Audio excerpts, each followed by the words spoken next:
The thoughts, opinions, and general overall shades thrown on High at 9 News are those of the individual speakers and not those of High at 9 News, its audience, or its advertisers. The statements made do not constitute medical, legal, or financial advice, and for advice tailored to your specific situation, please consult with a licensed professional.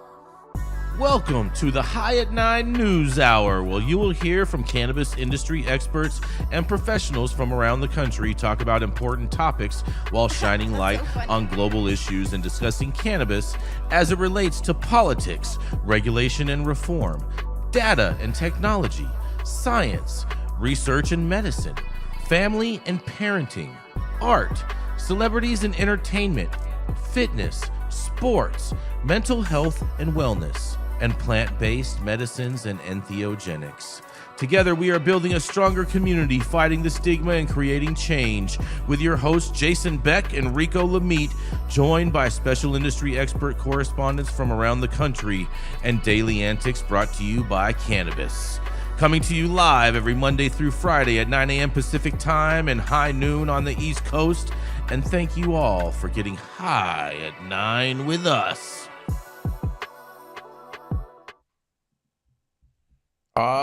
Yes. Good morning, everybody. Good morning, everybody. Hope everyone is having a fantastic morning. We apologize for the technical difficulties getting the show off in the beginning. But nonetheless, you guys, good morning. It is Friday, January 24th. And you ready for this, Jesse? Yes. Today is National Peanut Butter Day. Oh, man. All you dog lovers out there. Oh, yes. It's my least favorite. Peanut butter can take a walk. Really? Where would peanut butter take a walk to? Jelly's house? Oh, I see what you did there. I see what you did there. Sandwich time. I see what you did there, Rico. Trying to smush. Oh, boy. Peanut butter needs to get out there and find some bread. Yeah. What do you prefer? Does really well with chocolate. Do you prefer wheat bread or white bread, Rico? Or rye? What about rye? I don't fuck with grains no more, man. You don't fuck with grains? Have you noticed the svelte physique? Oh boy! And you know my he only does almond flour. I don't do lactose or grain anymore, man, and I feel great. I feel like I'm in my late 30s instead of my early 40s. Fair enough. Fair enough.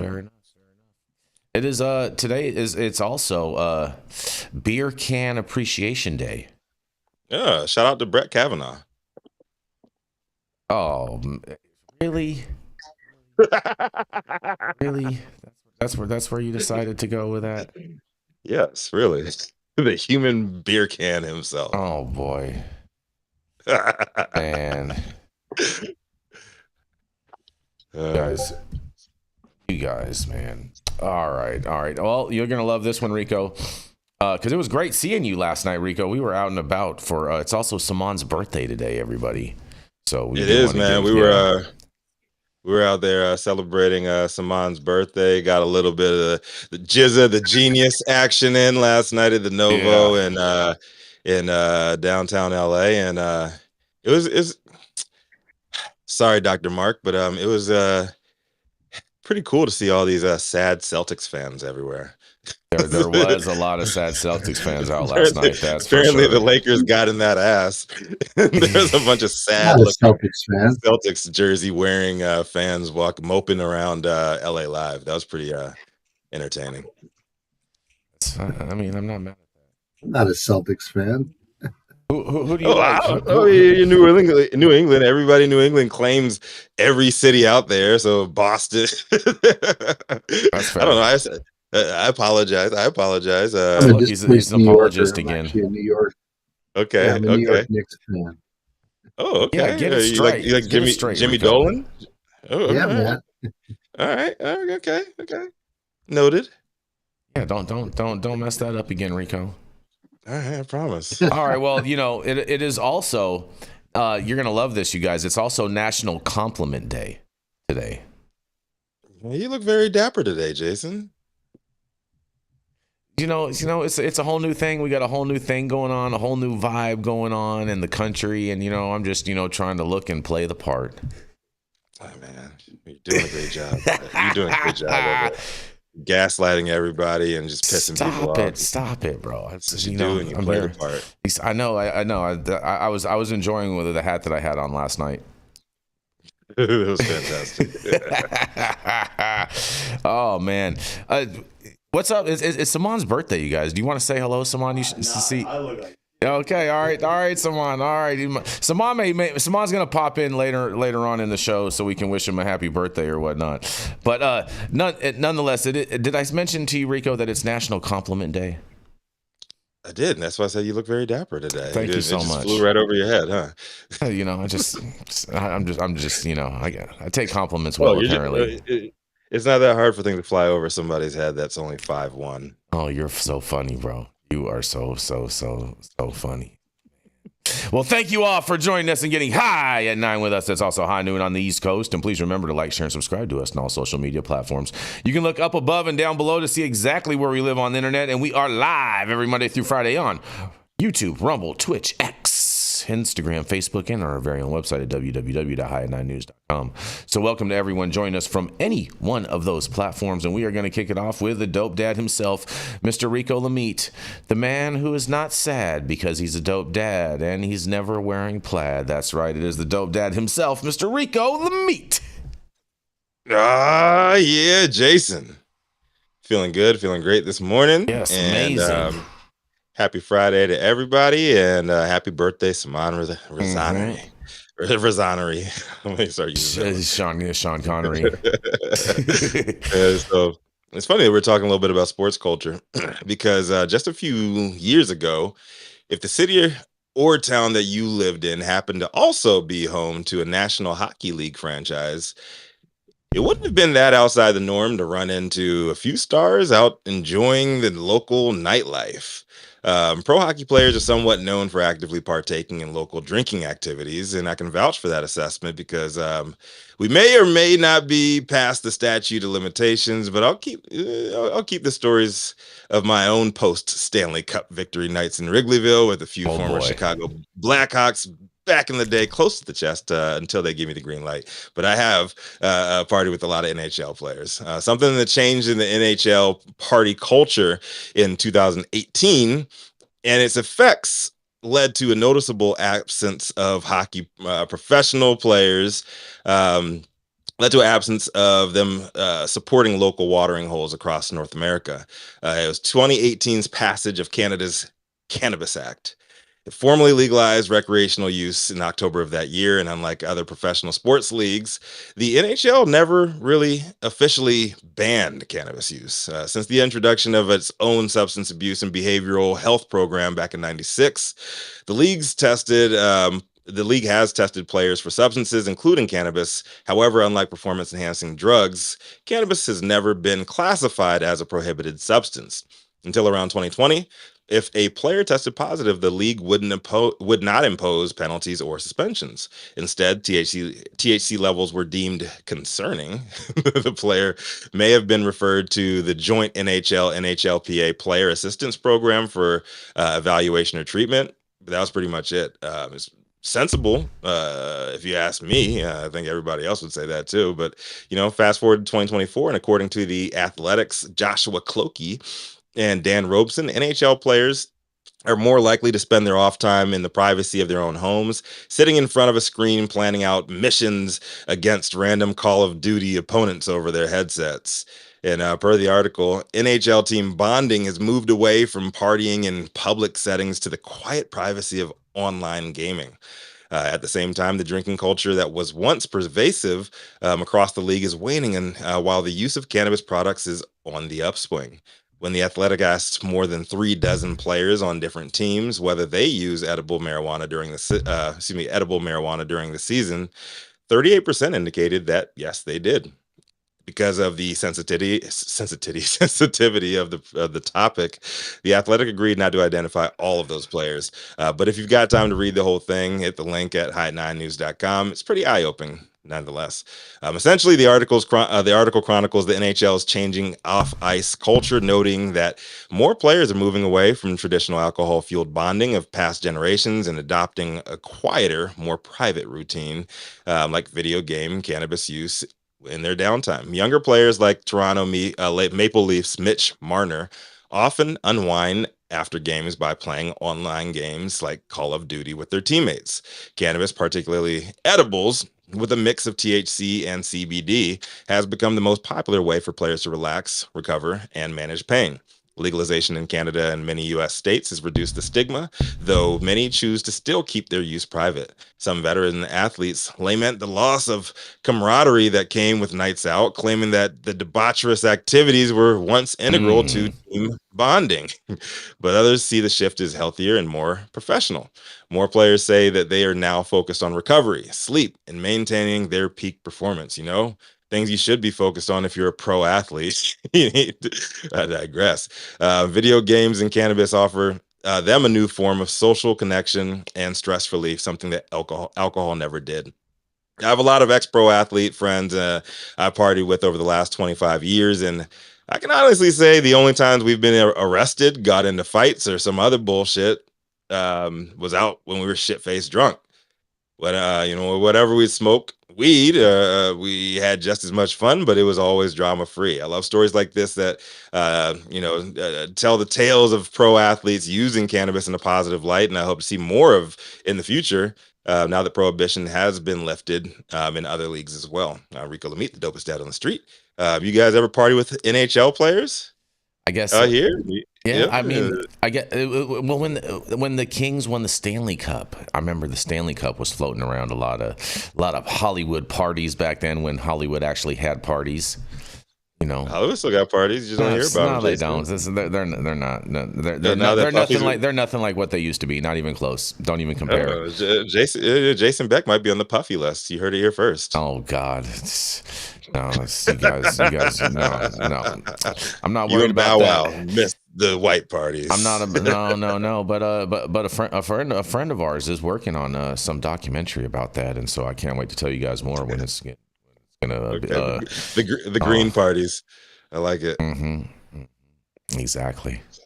No, we I don't have the permission to use their name, so I won't use their name. But we were real close with a few NHL players when the Hawks had their run back in the 2000s, like the first decade.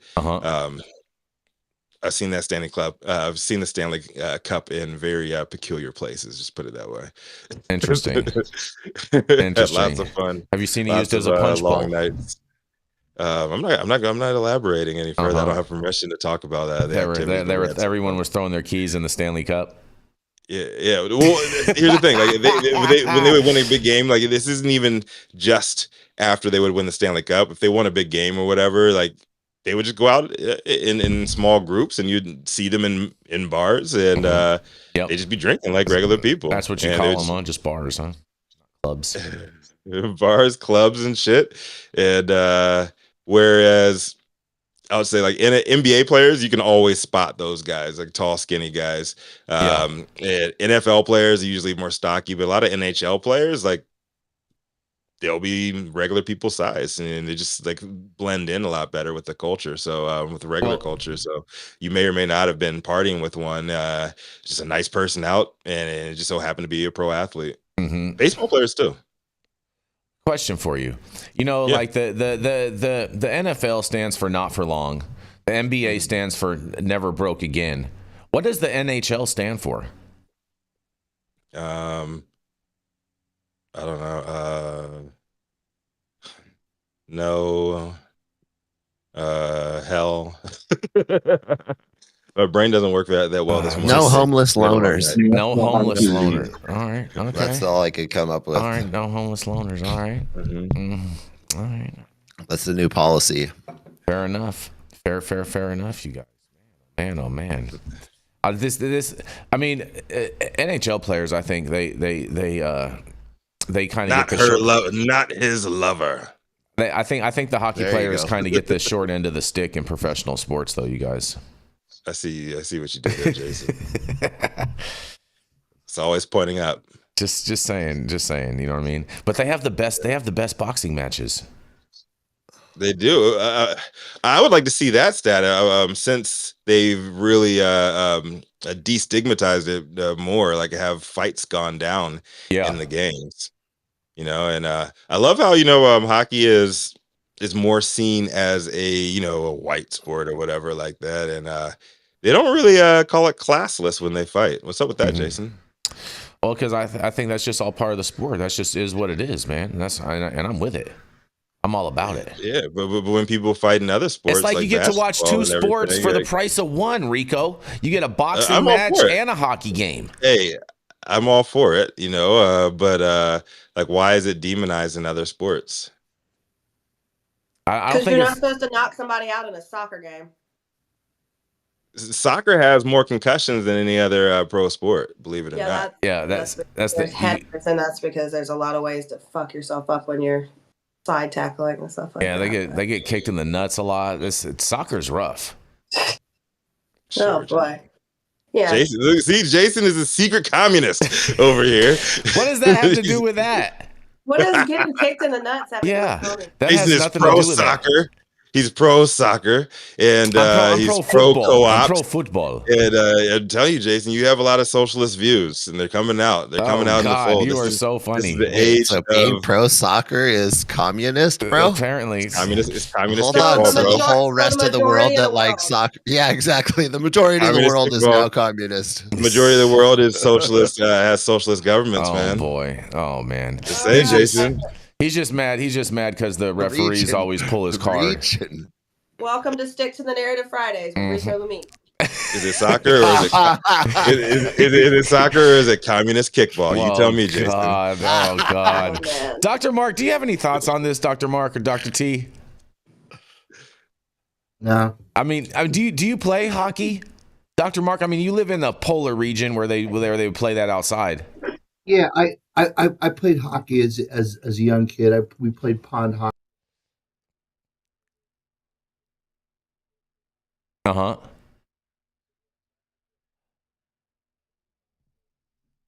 Mm-hmm.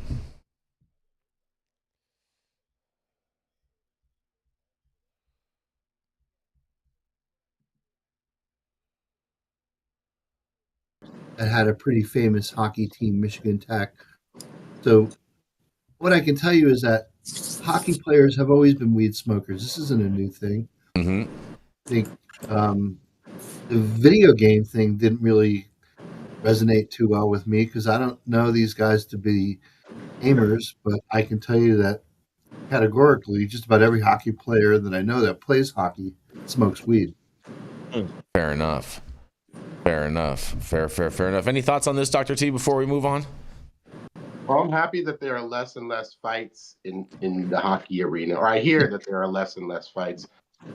Maybe it's because of the gummies. I don't know. You don't think that the fans are getting shorted for their ticket value if there's not a good couple fights in there? No, real hockey fans like the sport. The sport is to get the puck into the goal, right? So, I mean, that's always the sport, Dr. T. I think they should start offering more cannabis products in the stands, like in the concession stands. Oh, you mean like 2 milligram beverages? Dude, something. The first pro hockey game that I went to was a Jersey Devils versus the Rangers game, and there was 5 fights in the stands. It was incredible. I've never seen so much.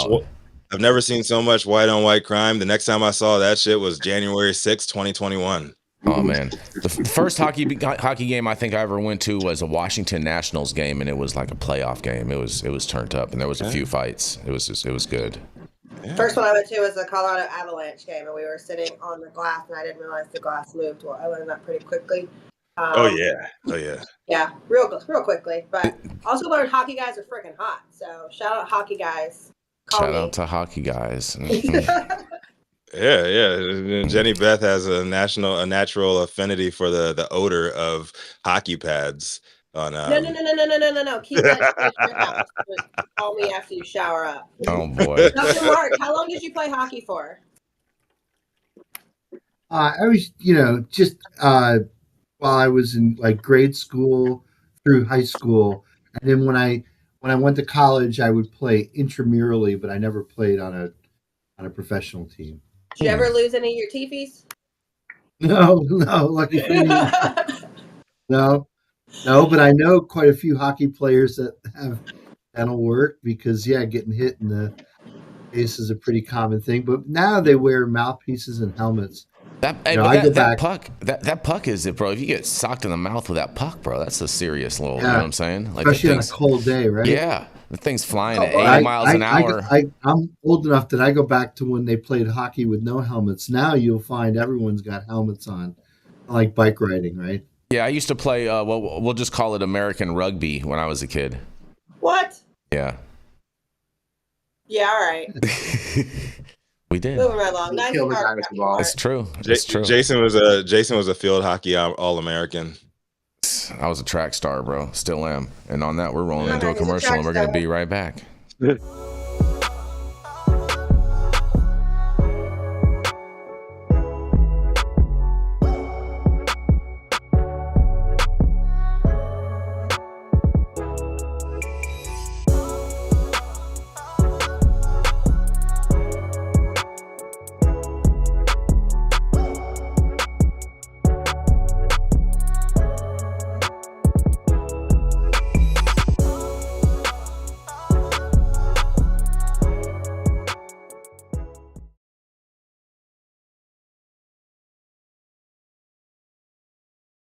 Fun, Rico. Rico has a drip session. Can't they just use the blueprints, Rico? I have a new building, and LA code makes them have to do it like once a year. They send an inspector out and have to show them all in my unit. I have a pretty big unit. That's what he said. Mm-hmm. They have to inspect it once a year. Yeah, all right. Yeah. You know, it's like an elevator. You know these greenies, bro. They want to just come in your property all the time and see. Well, what they probably don't want the shit to burn down like the rest of LA. You know, we all know that's not the reason. Right. My place didn't burn. Nothing happens to a sprinkler system in a year. Jason, they inspected my fire stuff during the show. It probably has something to do with insurance. In order to keep your insurance, they probably have to do that. Well, speaking of inspectors and whatnot, I'm going to roll into my story because the FBI investigates 2 marijuana growing operations in Torrance County. You guys, They inspected them. Federal agents descended on 2 massive pot growing operations in New Mexico on Thursday morning. It comes months after a Larry Barker investigation revealed that the state knew about farms operating illegally outside Estancia and yanked their licenses. However, it took the feds to shut these suspected outlaw operations down. In a quote, they say, "I can't get into the specifics as to what we're doing, but I figure you can look at the clues behind us and all the things if you've been here a minute that are being taken out," said Special Agent in charge with the FBI, Raul Bahunda. Although the FBI wouldn't go into detail on Thursday about what exactly they were investigating, the smell on the scene alone leaves a little doubt. The FBI targeted 2 farms on Thursday morning south of Estancia. One of those farms off Highway 41 was the target of an investigation last fall by Larry Barker, who learned a former Navajo Nation president candidate Dene Benali was issued a cannabis license for that massive marijuana plantation. Regulators learned it was an outlaw enterprise, and in the quote, they say Native American agricultural development of some of our most egregious statutory requirements. New Mexico's Cannabis Control Division, Todd Stevens, told Larry Barker back in 2024.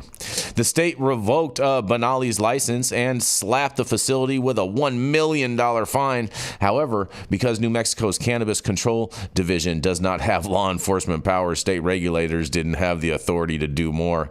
But the FBI, however, could take action, you guys. And in a quote, they say, "It's a law enforcement action. It's something we've been working on for several months from the FBI perspective with our partners, especially here in Torrance County." Obviously, this was a problem they had seen being residents in this county, and they wanted something done. So they reached out to the sheriff's office, and we reached out to our other partners. said Bahunda.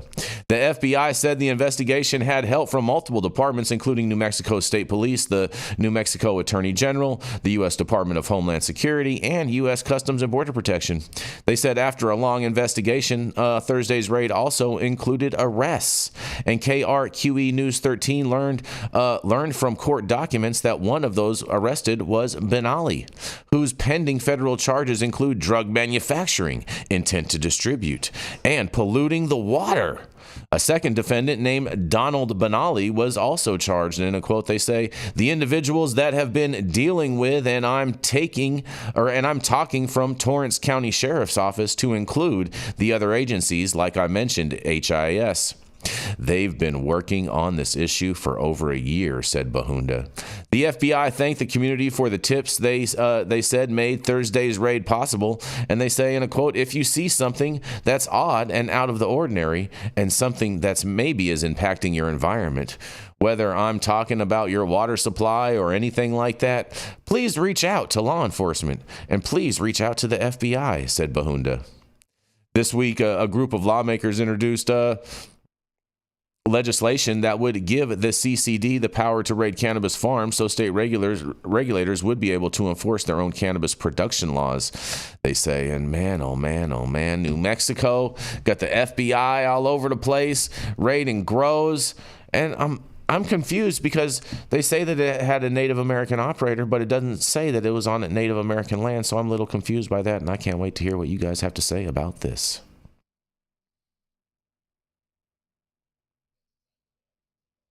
Yeah, right? It doesn't sound like it because they wouldn't have jurisdiction on. Yeah. You're doing licensing on tribal lands. They have to waive their tribal sovereignty to participate in a federally illicit situation, right? So I'm not sure what New Mexico's I don't think it works like that.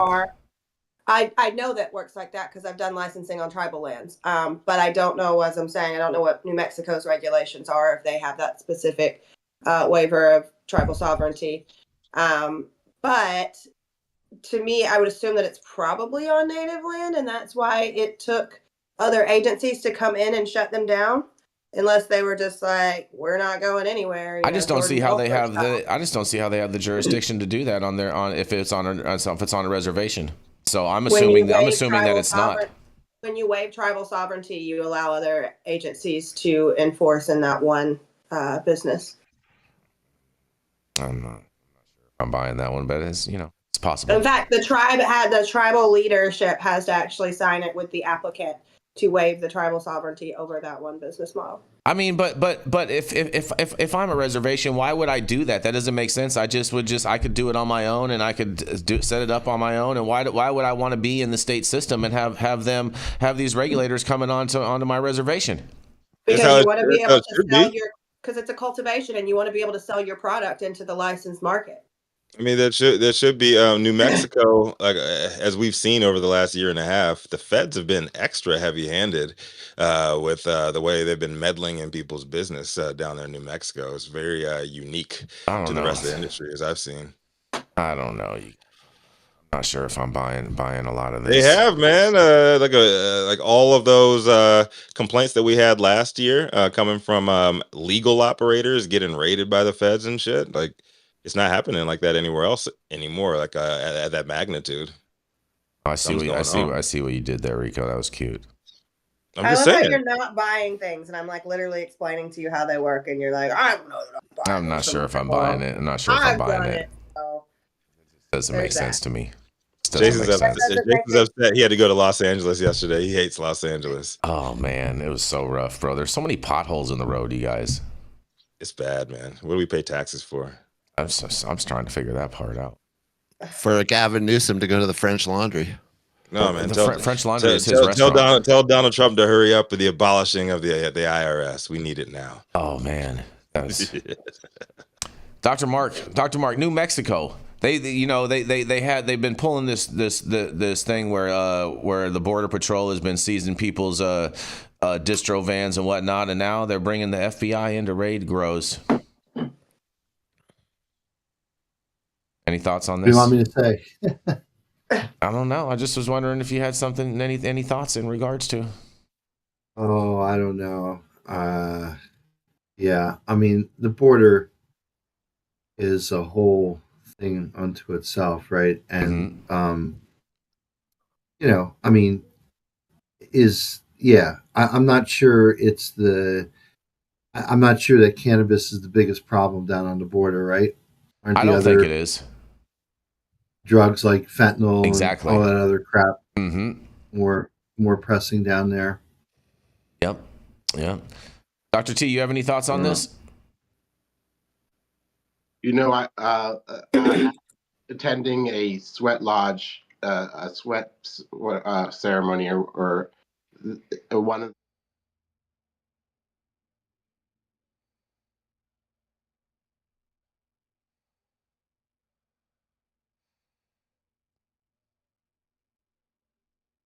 land versus somebody else is owning this land. Yeah.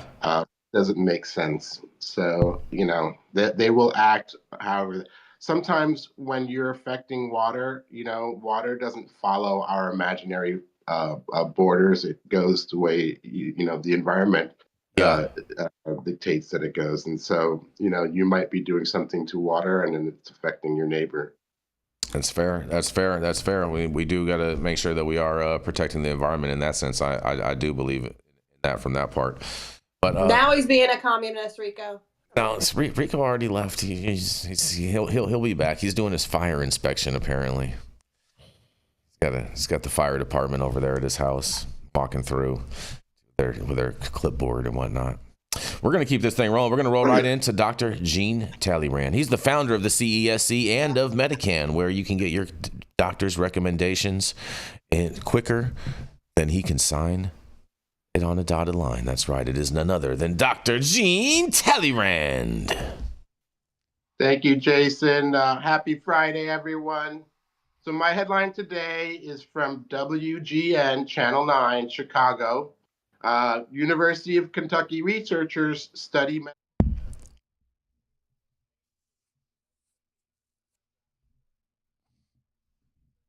University of Kentucky are on a clinical trial on the use of medical cannabis for late-stage dementia patients. As research continues, those involved say that this would be a game changer, especially with patients who have minimal options. Dr. Greg Gicha is a neurologist and director of clinical trials at the University of Kentucky's Sanders Brown Center of Aging. Dr. Gicha is involved in the National Institute of Health funded and FDA approved Libby study, which involves looking into ways to keep these patients as comfortable as possible during their final years. Late-stage dementia is characterized by a decline in mental function, movement, and physical activities. People have difficulty with memory, communication, eating, and swallowing. They may experience bowel and bladder incontinence, depression, and apathy. The idea really came on the basis of a patient whose name was Libby, who was cared for by a friend and colleague, Gicha said. There's currently a pressing need for alternative treatments, and medical cannabis could be pointing towards a solution that involves easing agitation for these patients. We have very few medicines used to provide comfort in the later stages of dementia.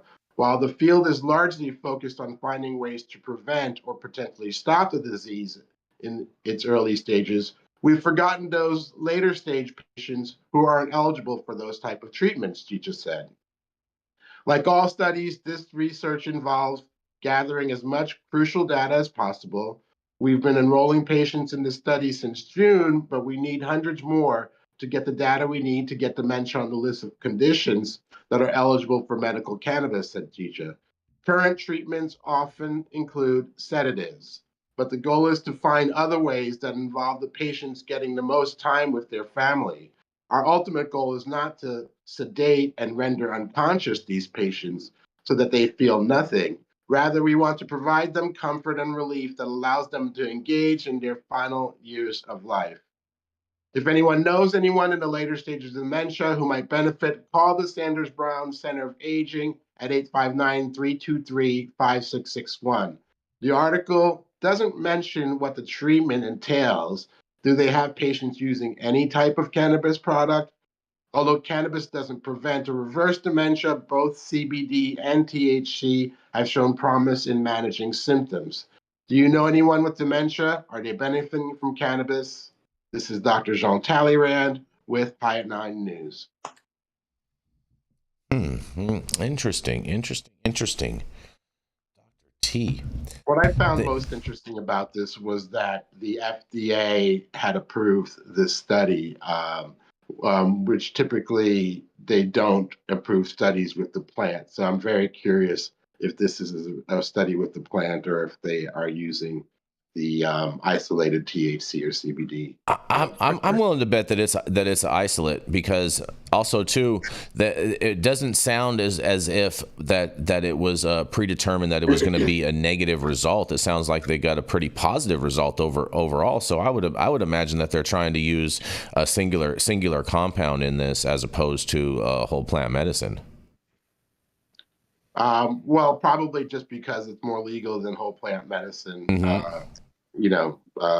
But I would guess whole plant would work just as well, or maybe even better than the isolate. Yeah, most definitely. What do you think about this, Dr. Mark?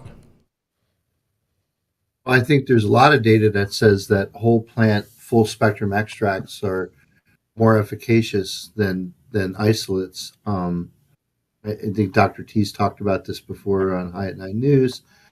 The entourage effect is not only between different cannabinoids that are in the plant, but it's also with the other components, not limited to, but including things like terpenes and flavonoids. All of these things are going to have impact on the efficacy. And I think there is pretty good substantiated data now in the peer-reviewed literature that shows that full spectrum whole plant formulations are better than isolates, more effective than isolates. I think that's been pretty widely established now.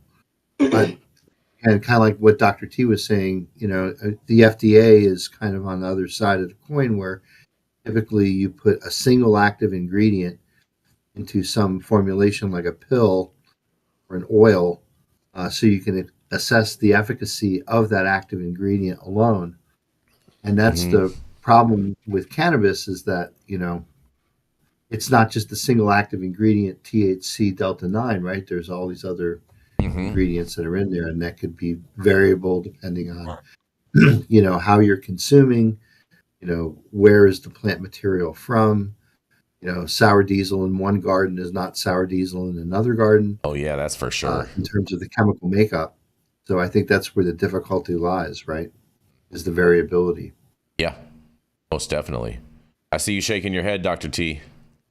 Yeah, and it's not without a solution. We can classify, but the way the FDA classifies products is very much in isolate single agent approach. So, why I'm a big fan of moving to Schedule 3 is that it allows people to use the whole plant rather than these single agents that have already been approved.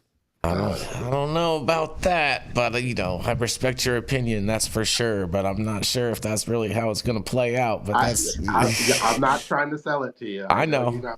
Right. I said the same thing yesterday, Dr. T. I'm not buying it. We're not selling it. Let him finish. I love this. What do you think about? What do you think about this, Jesse? I mean, it sounds great. I always go with the doctors on this stuff. You know what I mean? I have seen personal stories of people with dementia affected very positively by cannabis. So it makes sense. Did it say what was the best deliverable to get the best result in this study at all, Dr. T? No, it didn't even say what the product was. So I'm going to call the study, the center, and try to find out. Will you let us know next week what the results are with this? Because I'm fascinated to know about this, because I'm just Dementia is a really tough thing for families to deal with when a loved one is going through that, man, it's rough. I've seen it happen in a number of people, and it's just, all the memories that you have of that one individual it's just like it's never the same after that, and it's just super sad. So anything that we can do to help rejuvenate their muscle memory in regards with actual memories, I think would be super, super helpful. And that would just be showing that cannabis is actually good for the mind. Yeah, some people saying it's not, but likely it is. Yeah, exactly. How they would always say cannabis makes you, forget things and whatnot, and you know what I'm saying? This would actually prove the exact opposite. Well, nonetheless, we are going to roll into our next commercial, and we are going to be right back. The Control Tower from Highly Educated has perfected the dab. Utilizing the concept of thin film evaporation, you can waste none of it and taste all of it. The micro texture of the SE pillar increases nucleation at elevated temperatures. And with the tower propelling at 2,600 RPMs, it's certainly the most efficient dab experience to date. The Control Tower from Highly Educated. Sleep. You have less REM sleep. Is that what it is? Which some people feel is a beneficial thing, but for those who, have nightmares, it's not. Fair enough. Stop whatever you're doing. Make sure you smash that like button. I know we'll appreciate it. You'll appreciate it. And YouTube will appreciate it. Also, make sure you subscribe to the channel if you're not subscribed already. And all of the articles that we cover on today's show, you can read directly on our website at www.highat9news.com.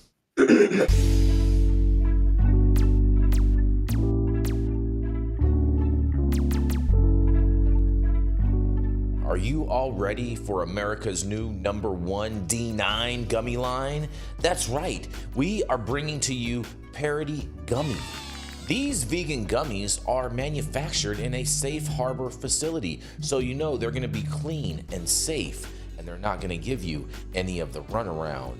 Coming in, we have 3 amazing flavors for you. We have the Raspberry Riots. Also, we have the Sleepy Joes if you need something to help you sleep at night. And if you're feeling like raging and having a party time, that's right, we have the Pineapple Bad Hombre. If you're feeling like a bad hombre, make sure you head over to www.parodygummy.com and secure your bag today. Yes, and we are back, guys, and we are going to roll right in to the man with always a master plan. He is a master of design and branding. Helped us with all of our original stuff here at High 9 News. That's right, it is none other than Mr. JB Designs himself, Mr. Jesse Barney. What's up, y'all? How you doing? I've got a lovely story out of Texas for those of you, especially Leah, I know is out of Texas, and there's a few other people in the audience. Voters at odds with Lockhart City leaders on marijuana decriminalization. In Lockhart, Texas, voters are at odds with city leaders over marijuana enforcement in the city. Back in November, 68% of Lockhart voters approved a ballot proposition that decriminalizes the possession of marijuana of 4 ounces or less. But some Lockhart City Council members say they should not adopt the measure because it conflicts with federal and state law, going as far as passing a resolution in December asking for clarity from state and federal legislatures on cannabis regulation.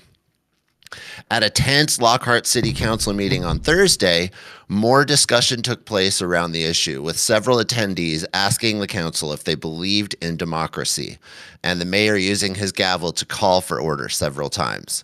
At least 10 people took the podium questioning the decisions of city leaders.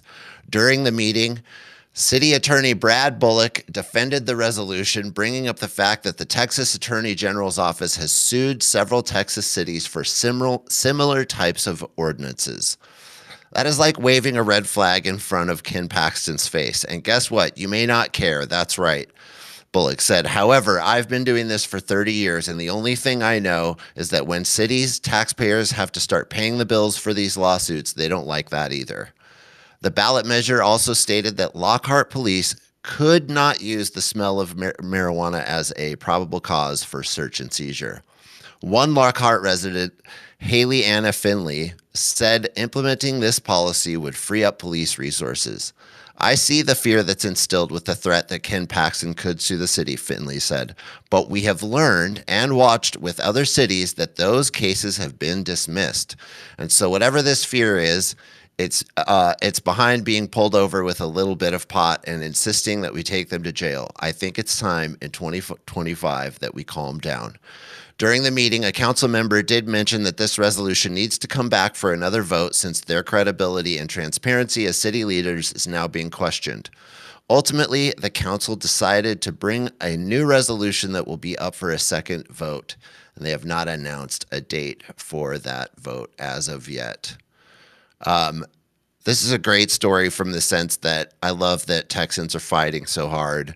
And this is where it happens. It happens on the small local levels. It happens one city council at a time in a state like Texas.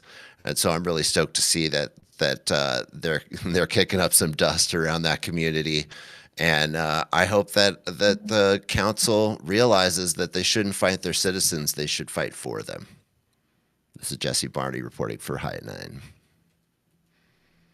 I heard there was a large patch of tumbleweed rolling through that town, Jesse.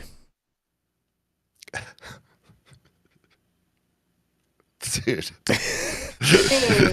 Cheesy, bro. Cheesy. I'm sorry, can't help it. I mean, no, this is great. These local activists getting involved, doing what needs to be done within their communities. This is what it's all about. This is that whole grassroots movement. You know what I'm saying? Taking hold, and how this whole thing started. That's how it happens. Yeah. Is it giving you any fond memories, Dr. T, of the old days in San Francisco? Yeah, well, was it local? In San Francisco, they weren't fighting us. They were definitely behind us. We were. It wasn't until it spread out beyond San Francisco. Yeah, but there was plenty of people that were fighting us. There was like Marty Halloran and whatnot, who were the head of the narcotics department, that were always fighting us, and and whatnot, and going over the district attorney's head and going directly to the federal government with a couple different instances and whatnot. So, we've had that, and there have been some prohibitionist mindset members on the city council. It wasn't always unanimous votes that we got. That's true. But they would give us a seat at the table. We remember we had the task force that, it was a discussion. Yeah. Yeah, but that's what I'm saying. It's all politics are local, and so I commend all these citizens that are taking this step to make sure that their communities have access. I'm all about this. Absolutely. What do you have to say, Jenny? Oh, Texas. Oh, Texas. Dr. Mark, any thoughts on this? Well, Texas is next to New Mexico, right? It is. Yep. It's on its left-hand side. Yeah, so it's one of those states that shares a border with Mexico where, there's probably all kinds of issues just dealing with the border that this sort of, sort of touches. But you'd think by now, again, the border states would basically be just overrun with, got cannabis from the other side of the border, and it's not such a big deal anymore, right? But Texas is one of those states where the hemp-derived market's really taken off. I think still due to its no, exactly. Prohibition of cannabis. That is very, very, very true. Very true. And there just doesn't need to be anywhere in the country where a cop is concerned about a citizen with less than an ounce of weed in their pocket at all, period. It's silly to me that a city council would fight their own citizens who have voted almost 70%. Yeah. to just decriminalize it. That's all they're asking for. Just decriminalize it so that you're not arresting normal citizens for small amounts. Like, it's pretty simple. You have better things to do. I'm with that. Yeah, it's a big diversion of resources and whatnot. That's very, very true. You know, if you look at history, the ruling class has always tried to suppress the use of cannabis by the laboring class or the slaves. You know, it's a way of social control in a way, and I think we need to highlight that when we're not finding medical reasons or health reasons for suppressing the use of cannabis. In fact, it's beneficial. You know, what is their reason for suppressing it? You know what it is, Dr. T. It always comes down to what about the children? The children benefit from it too. Jenny thought that was a good one, apparently. Has there any, Dr. T, has there ever been any studies on the psychological side of, there's all these anecdotes, like everybody says, you know, the first time I smoked weed was the first day I realized that the federal government's full of crap. Right? Like, and then like a lot of people, they have that, like the first time I smoked weed, like all this stuff fades away and I become a more free and conscious individual. Has there been any studies around that about like psychological attributes of independence or, you know, free thinking and cannabis?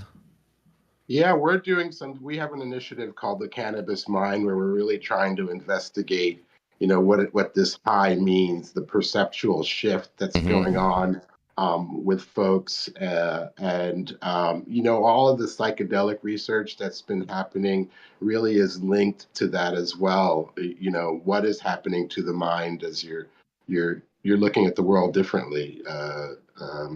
Yeah, there is research there. It's not popular research, again, because I think there's this concept that the labor class is going to say, hey, wait a minute, we're doing all the work for you guys who are ruling us.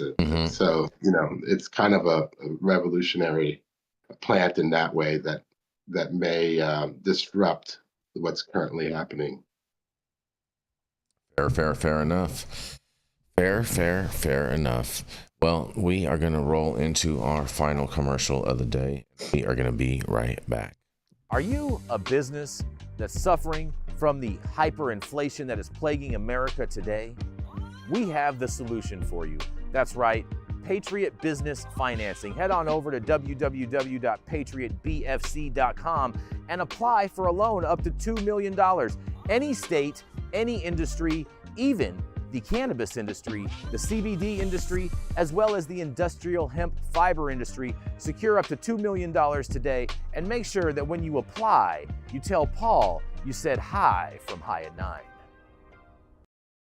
When he walks up the steps and he's like 18 feet tall. Yeah. They have one now and it's just his feet that says, oh God, he's growing.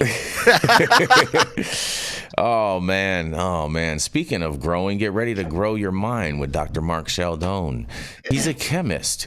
He finds compounds and he loves to teach out there in the great state of Vermont and the Champlain region. That's right, it is none other than Dr. Mark Scialdone. Look at that organic chemistry, baby. Yeah. It looks cold out there. Hey, everybody. Yes, it is. It's definitely cold out here. I think I woke up today and it said that it was -4, but it feels like -3. Oh, man. So we're actually, I don't know how the wind chill makes it feel warmer. Man. But hey, happy Friday, everybody. Good to be rest of my esteemed colleagues on this panel. It was wonderful to spend this hour with you guys every Friday. So today my story comes from the Mercury News, and it's entitled How the LA Fires Will Affect Cannabis Crops. And it is devastating to Los Angeles and everyone in and around it. And it's going to hurt small mom and pop businesses, including those in cannabis. Los Angeles is one of the pillars of the cannabis industry. I think you'll agree, right, Jason? I can agree with that. Yes, indeed. Me too. It's one of the largest concentrations of sales and some of the most important grows within 200 miles of downtown LA. And like the residents of the City of Angels, they are affected by the horrific fires which have suddenly engulfed the area. The Palisades fire, the largest of 4 life-threatening wildfires currently wreaking havoc across the county. So this story was from last week, so it's speaking in the past tense. So I think these fires are not wreaking the havoc that it's claiming this week. I think there's been a lot of progress in controlling the fires. The Palisades fire, the largest of the 4 life-threatening fires currently wreaking havoc across the county, alone is expected to be the costliest wildfire in history, according to Daniel Swain, climate scientist at the University of California, Los Angeles. It has burned more than 3,000 acres and numerous homes, businesses, and landmarks in Pacific Palisades. But long term, it is going to damage the region. Here's how the LA fires will affect cannabis crops. Wildfire smoke can affect the significant complex effects on crops, including cannabis, with both negative and positive impacts depending on various factors. Smoke from the wildfires primarily affects the crops by reducing sunlight availability, which is crucial for photosynthesis. Reduction in light can lead to stunted growth, lower yields, decreased nutritional quality in many crops. For cannabis, smoke exposure can cause substantial crop losses, with estimates suggesting potential statewide losses exceeding 25% in a single year. The impact of smoke on cannabis is particularly severe compared with other crops in California. Cannabis agriculture is geographically more threatened by wildfire than any other agricultural crop in the state. This vulnerability has led to significant economic losses, with potential damages estimated at $1.44 billion in 2020 and $970 million in 2021. Wildfire smoke can also increase ground level ozone, which is harmful to both human health and crop growth. Ozone can damage plant tissue during respiration, affecting both corn and soybeans. In corn, this may lead to the remobilization of carbohydrates from the stalks to satisfy grain fill requirements, potentially increasing the risk of weak stalks and lodging before harvest. Another key issue is insurance. Jesse Redmond, managing director of Water Tower Research, expressed his concern. Wildfires highlight the ongoing insurance crisis within the cannabis industry. Due to federal status of cannabis, many growers remain uninsured or underinsured or entirely uninsured, leaving them without financial recourse in the event of crop or facility destruction, Redmond said. So that's about it. I wanted to just bring up a couple other points that the article doesn't really talk about, and that is that not only can the smoke affect the plant growing itself, it said through loss of light and certainly just choking the air, but the especially maybe more particular in urban fires as opposed to more rural fires where it's mostly wood and brush burning. Now in the urban fires, you have people's homes being consumed, so there's a lot of man-made synthetic fibers that furniture is made out of, and drapes and curtains, and a lot of our clothing is made from synthetic fibers that when they burn doesn't just release CO2 and carbon monoxide and carbon dioxide. Now you're really releasing toxic soot that can basically accumulate on cannabis plants, so that's bad. The thing that really kind of irked me a little bit, though, is I saw the widespread use of flame retardant. And where are they dropping flame retardant? In places it looks like people would be growing weed. So you got to think that, again, a lot of that flame retardant that was dropped in between, gullies where there was fire, and maybe they were trying to create a fire barrier around certain neighborhoods, that there's probably people's plants who got severely dusted. And as I looked into this, I found something really, really interesting.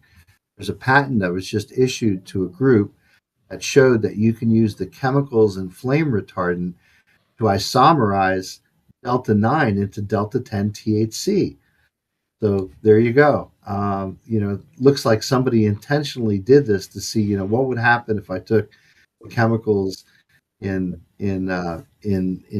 it's called phos check. So when you saw those planes flying by and all that pink and orange dust that was coming out, that was mostly a product called phos check, which is mostly created from ammonium phosphate. Ammonium phosphate is kind of like this inorganic, clay-like powder that won't burn. So that's why it's used as a fire retardant. It just basically chokes the fire.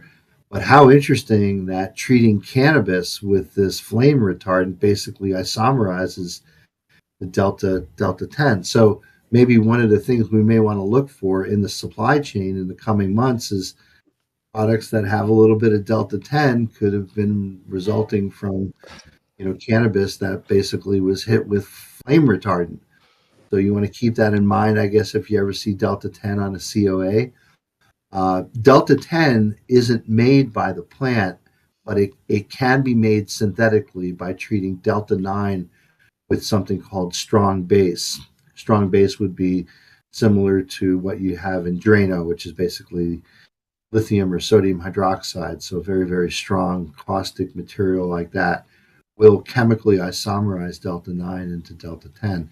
I found that was pretty interesting. But I think the thing that most people are concerned about, and just even breathing the air in LA, right, Jason?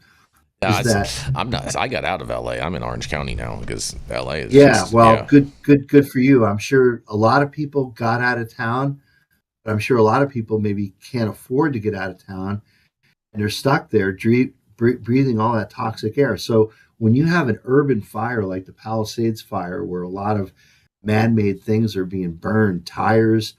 I saw it looked like the bumper of a car was just melted off. It got so freaking hot that the steel reinforcement underneath the bumper actually melted. So when you're talking about those kinds of temperatures, all those plastics that are so common in our lifetime, from the plastic on the bumper of your car to the upholstery in your car to the upholstery on most of the furniture in your house, that's all synthetic fiber, at least for the most part. When that burns, it's going to create a soot that's toxic for us, but also a soot that's probably going to find sticky cannabis plants. Yep. So I guess be mindful about the cannabis supply chain in and around Los Angeles, because any plant that was in an area where there was substantial fire and smoke is probably contaminated. Yeah, and all it takes too is for your air filtration system to get some of that smoke in there, and your plants are gonna definitely smell like the smoke. And then once they smell like the smoke, they're gonna taste like the smoke, and that harvest is done. Kaput. Going to distillate. Yeah, we call them Traeger terps. I do a lot of sourcing. What do you call it? What do you call it? Traeger terps. Trader terps. Traeger. Smoky. Like the grill. Like the smoker. I thought it was a Kroger. Traeger terps. Okay. Yeah. Right. And it sucks. So yeah. Yep, that goes straight to remediation. Yeah, straight to distillate. Do not pass go. Do not collect $1,500.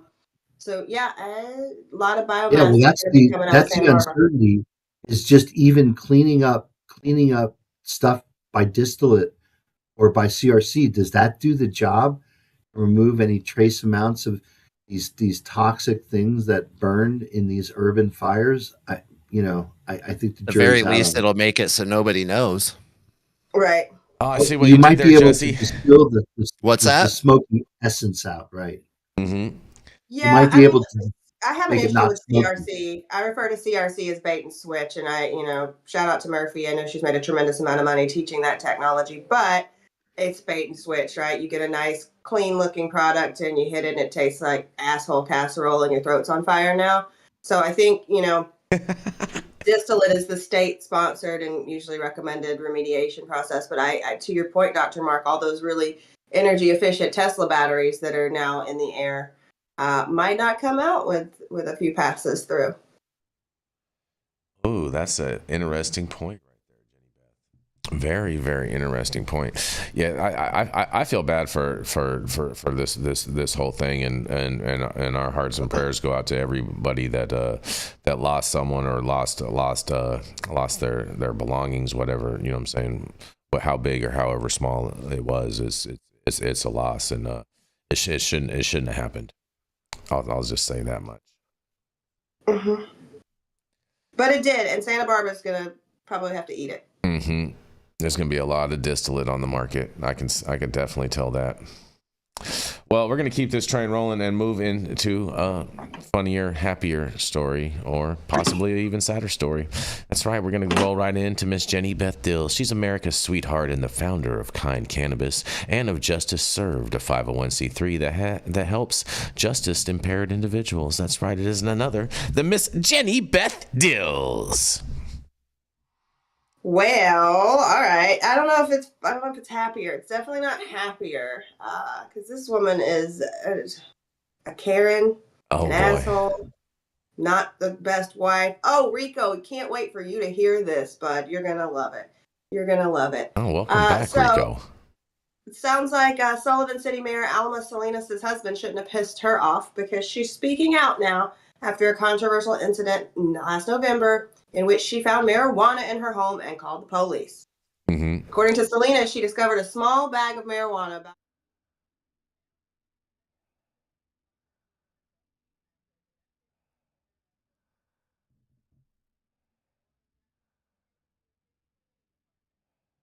Salinas called the police, suspecting she and her husband may have been framed. Yeah, all right. Officers seized the marijuana but couldn't determine who it belonged to. Weeks later, police investigators cited both Salinas and her husband for possession of drug paraphernalia, a Class C misdemeanor punishable by a fine up to $500. However, a municipal judge dismissed the charges because, of course, they did. Salinas maintained she did nothing wrong, saying, "I feel I did the right thing by reporting it instead of hiding it." The situation's drawn criticism from City Councilman Renee Pena, who questioned Salinas' version of events, stating she should know where it came from. Adding to the controversy, police were initially called to the home for a domestic disturbance earlier that night, during which Oscar Salinas, a former school board president who previously served prison time for extortion, was reportedly intoxicated. Mayor Salinas denies the marijuana belonged to her husband, insisting the guest bedroom is often used by visitors. The case has left the community divided, with lingering questions about how the marijuana ended up in her home and whether there's more to the story. I think that there's more to the story. I think this guy got drunk. She probably had some wine. These two get to squabbling. The police get called. And then all of a sudden, he hides her keys, probably because she's drunk and can't drive. She goes to find her keys, finds his stash, and she's like, "Gotcha, bitch," and calls the police. Ma'am, this is just so shameful, and I am embarrassed for both of them. You tried to get your husband locked up. So, all right, cool. Sullivan City, you guys might need a new mayor, because yours is, I know her name's Alma, but this is a Karen. Throwing it back to you guys. Oh man, this is class. And did you see how much weed it was? Did you see the picture in the article, Jenny Beth? How much weed it was? It was like that much weed. It looked like about an eighth, but it was a blurry picture. I didn't even I wouldn't even say it was an eighth. I'd say it was like a 16th, like a half an eighth. Sure. Okay. Maybe it was a 10th, and they imported it from Ohio. It could have been a 10th. It could very well could have been a 10th. Yeah. It was wrapped in a piece of paper from the city's planning department, and the piece of paper is not like a piece of paper that's out on the desk that like regular people could get and fill out an application on. That's like a municipal. It's like situation. Did they blur it out? It looks blurred out. It is blurred out. Like it's censored. Well, they can't let the kids see it if the kids access the website, Rico. These two should probably get a divorce. You think so? Oh, it's fire and desire, baby. Yeah, they're toxic. La toxica. Uh-huh. But the police came over for a domestic violence call and end up and she goes and snitches about the weed. I mean, no. The police had already been there for a domestic disturbance. Okay. The police left. She goes to try to find her keys. She's probably intoxicated too, right? So he hit her truck keys. He's like, nah, driving off tonight. Goes find her truck keys, finds his weed, and she's like, gotcha, bitch. I guarantee you that's what happened. You hide my keys, I'll call the police, Oscar. Mm-hmm. Man. I don't know if she sounds like that, but it sounded better that way. This sounds like a Lifetime. This sounds like the plot to a Lifetime movie. Yes, this should be a Lifetime special, that's for sure. Well, in that case, then you're accurate, Rico. The husband did it, and that's his weed. Yeah, it's always the husband's fault. So yeah, just wait long enough. The husband did it. I wonder, because if it was in Texas, I wonder if they door dashed this weed and got it delivered. I wonder to if it was their house. THCA. Probably was. It probably was, but at the same time, if you look at the picture, to me, it looks like it's like brick weed, like Bammer weed from Mexico. It's blurred, Jason. You can't even tell. That's what I thought it was when I looked at it. I have pretty good pixelated vision. Yeah, all right. Whatever you say, Jason. Just saying. What a weirdo. I can Jason see. sees the world. I can see between the lines. In 4K. Yes. I mean, Rico, you're married. Jesse, you're married. Dr. T, you're married. Dr. Mark, you're married. I mean, what do you have to do? What level of pissed off does your wife have to get to be that spiteful? I know that none of y'all is ever going to call the police. You've got to have like 15 to 20 years of resentment built up to make that kind of decision. Call the cops on your husband for his weed, especially in Texas. Like in Texas, you can really get in trouble. Right. Like it's not a joke. Yeah, I don't know. There's a lot of this story that we're missing, so I have no idea. What do you mean? I don't think we're missing any of it. What part are we missing, Rico? Well, fill us in. There was a domestic disturbance. The cops left, and then they came back for the weed because she called them about the weed. Yeah, it's a domestic dispute, bro. And there's a lot of I don't know. It's weird, man. There's a lot of stuff. I think there's just like lies and speculation. Like I don't know. I can't call it. So you think it could have been her weed and she planted it? It could have. It's possible it was in those planning documents, and he doesn't work for the city. It doesn't seem. Yeah. What was that? Nobody was smoking this weed. Otherwise, the police wouldn't have been called. I mean, it's That's a good point. Been the solution to their marital disputes. Yeah, they should have been endorsing the crossfade, right, Dr. T? You think he was crossfaded, and they just when the police were coming, he went and stashed his weed and her keys. Like, damn, bitch, you got the police coming. Let me go stick all this in the guest room. Drunk. Oh, I bet you. It said that the police found them intoxicated when they came for the domestic disturbance. I bet you. Intoxicated with what? Well, that usually means alcohol. That usually means alcohol. Specify. Because both denied ownership. Both denied ownership of the marijuana. It ain't my shit. That's your shit. I'm gonna say is definitely is intoxicated with alcohol, Dr. T. Because if it was intoxicated from any other substance, they generally would have just took him to jail for being high on drugs. Or it could have been somebody else's. The plot thickens.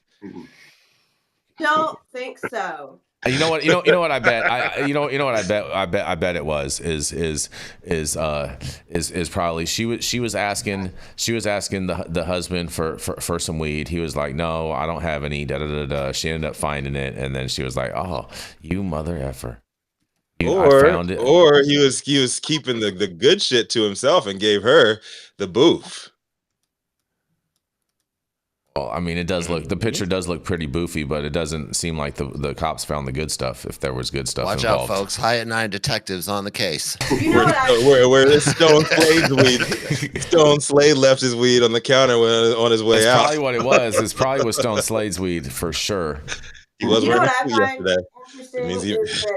Because of her position in the city, I mean, definitely because of her position in the city, they weren't charged with possession of marijuana. They were charged with possession of marijuana paraphernalia. So maybe it was just hemp. Maybe it was just hemp, Jenny. When they tested it, it didn't hit hot. You know what I mean? I was almost done. Oh, sorry. Or we could sit. I just want to reach out and just put my finger over Jason's mouth. Do that. Can I finish? Okay, I'm sorry. Sorry. No, I mean, what are we considering the paraphernalia? The city piece of paper that was wrapped around it? Like, what What are we charging them for?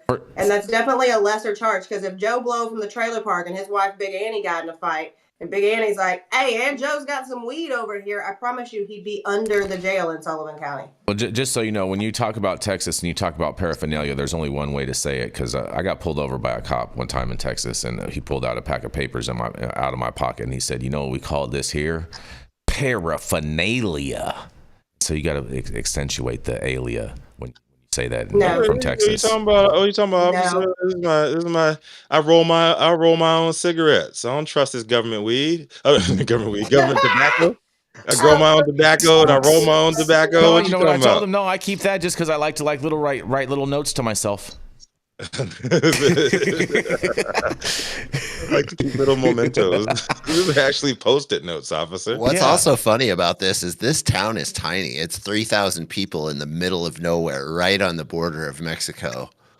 So you can imagine what a domestic dispute between the mayor and her husband in a town of 3,000 people with this kind of stuff going on is Everybody doing in knew that about little this. town. Yeah. I mean, listen, she thought there was a domestic before, imagine the domestic after she called the police on him for the weed they probably were both smoking.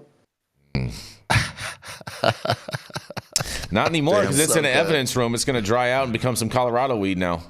I want to know where. I'm talking about what happens in the next domestic. I want to know where Orange Oscar got the nickname Coach from. Was he actually a football coach, or was he coaching her up in this story? I don't know, man. Oh, that's cute. That's cute. I predict we see a divorce in the future. He was in prison for extortion, so he might have coached, some money out of some people. Maybe that's why there was the building plans were involved. These folks are crooked. Well, you ready, Rico? Yeah, something's up. I want to leave. Oh my God! I think it's time to go, Rico. Yes, it's. I'm running on fumes here. Yeah. Thank you for that insightful report, Jenny Beth Dills. Yeah, we love that. leave us with a little Friday drama and a cliffhanger, and hopefully, the plot to your next favorite Tubi movie. Because coming to a screen near you. But thank you all for joining us for yet another week of High 9 News. You can catch us live weekdays 9 a.m. Pacific, high noon on the East Coast. Big shout out to the super fans getting their comments posted live on the big screen and announced by the team. Do we have any today, Jason? No, unfortunately none today, but you know what, there's always Monday, you guys. Save your lunch money over the weekend, because we could use some Kobe. Break yourselves on Monday. Because Jason wants it. Yes, and it'll go into his push-up fund. Go without. My push-up so Jason fund Beck is on doesn't have point. to. My push-up point is on point right now. Yes, big love to everybody else. People. Yes, and the live audience and online supporters catching us across all media platforms each day. These headlines of chaos known as the developing cannabis industry. Our Reddit correspondent team tune in from all over, bringing us much needed variety, perspective, and your respective opinions to the table. Production team, Cloud Media Partners, all the sponsors keeping our lights on and AV struggles to a minimum. How we do today, Jason? We're another A1 day? For the most part, till he dropped out, and then so we had to reconfigure some things and whatnot. But Anthony's been on it. He's been quick. He's been learning this system and redoing it. So good job, Anthony. We appreciate all your efforts on all this, bro. The show's looking great, and I know everybody at home appreciates it as well. And I had to do a sprinkler check. It's because they had a violation last year, I found out. Oh. They had a violation before I moved to this place. Yeah, so they are on probation. They had the shower cap over the sprinkler, Jesse. Now it makes sense. When he said they have to inspect it every year, I was like, sprinkler systems don't do anything in a year. There's no reason to check them every year unless something else is going on. That makes sense. I guess like in LA, if it's new construction and they have a violation, like within a couple of the first years, they have to do it every single year. Yeah, then they get to come back and fuck with you a lot more. Yeah, that's what happened at Green Street. That's why the fire inspectors were always coming to Green Street all the time. Oh, Jesse. you're right. Yeah, like every day they were there. Yep. Yeah. So I guess that's what it was. Yeah. And our fire alarms in that building were going off every single day, multiple times a day. I wonder why everybody was smoking weed in there. And we had caps on them. No cap? Yeah, no cap. Imagine building a weed-friendly workspace where the fire alarms go off from the weed smoke. That place was doomed. Crazy. Rest in peace. Anyways, our downtown team. LA, bro. Yes, thank you. As always, Cannabis Sativa L, the reason why we show up to read these stories every day. Thank you, too. It has been Friday, December 24th. Yeah. December 24th. January 24th, bro. January 24th. January. It's Christmas Eve, Rico? Yeah, exactly. It's not Christmas Eve, buddy. I need a nap. I need a nap, Apparently, obviously. apparently Here, you've all so. been blessed the top industry headlines. Take them shits with the beer or a shot or something and get your crossfade on. How about that? Yes. My name is Rico Lamitte. Dope is dead on the street for High 9 News, cannabis industry's #1 daily news show. And I'm going to give this thing to Jesse Barney. How about that, my man? What you got for these good people? Take them off into the weekend, my man.